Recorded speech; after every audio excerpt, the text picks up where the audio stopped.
महानगरों में जब घर खरीदने के बारे में सोचते हैं तो सबसे पहले हमारे दिमाग में यही आता है कि मकान कितने कमरे का है, उसका साइज कितना है, बालकनी कितनी है, फ्लैट किस फ्लोर पर है।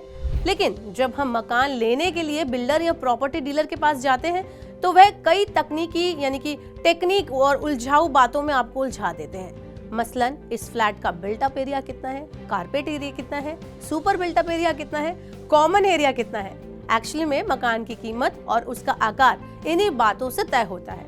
अक्सर हम अखबारों में रियल एस्टेट के एड्स देखते हैं, वहां भी मकानों की कीमत प्रति स्क्वायर फुट यानी कि पर स्क्वायर फीट में दर्ज की जाती है।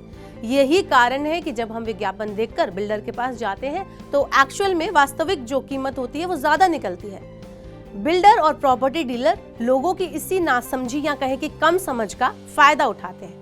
घर का आकार कम हो और आपको ज्यादा बताया जाए तो आपको चूना लगना तो तय ही है।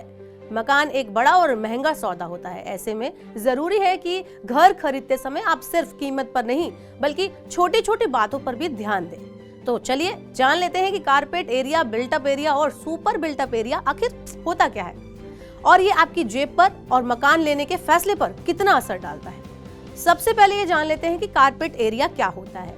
वह एरिया होता है जिसका आप वास्तव में इस्तेमाल करते हैं। अगर आसान शब्दों में कहें तो जितने एरिया में आप कारपेट बिछा सकते हैं वही एरिया कारपेट एरिया होता है।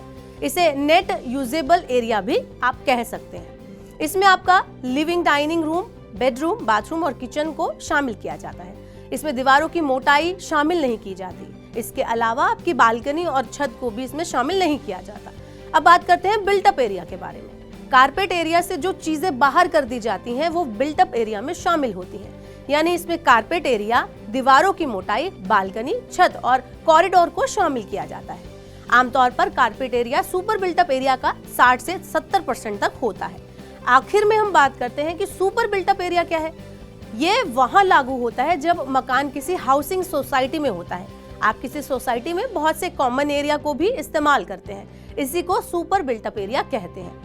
इसे बिक्री योग्य क्षेत्र भी कहा जा सकता है। इसमें बिल्टअप एरिया के अलावा लिफ्ट, कॉरिडोर, क्लब हाउस जैसे कॉमन एरिया को निश्चित अनुपात में शामिल किया जाता है। चलिए तो चलते चलते आपको बता देते हैं कि सुपर बिल्टअप एरिया के आधार पर प्रॉपर्टी बेचना अवैध है।